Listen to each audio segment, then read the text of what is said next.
There's a bit of the sense that then independent cinema was the future.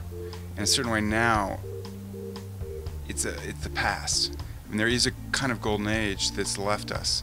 And I think there'll probably be other golden ages or other good things, but there's kind of a great period.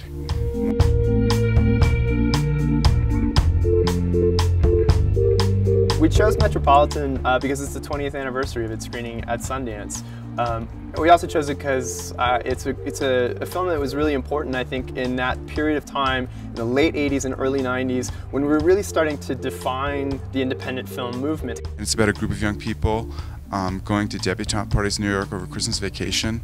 There are many more girls coming out than guys to escort them, so they get this unlikely character to come in and go to their parties. He becomes a fervent participant in this, although he keeps talking about his left-wing politics all the time.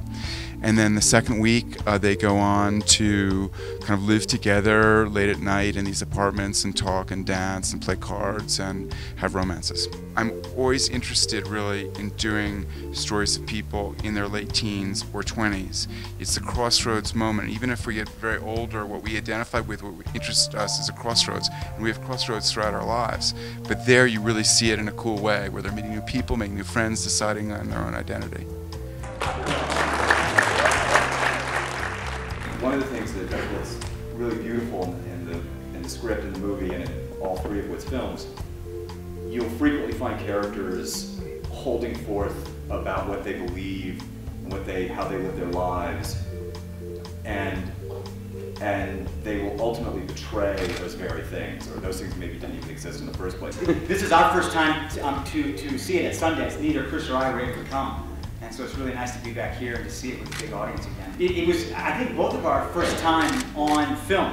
We hadn't done any TV or any films or any of that kind of stuff. And I think we just came up with something that is a style defined by defects. And so, all these kind of defects. Okay, we can't move the camera. Okay, all these things that we couldn't do. And that's a style. One of the reasons we have archives is to know where we came from.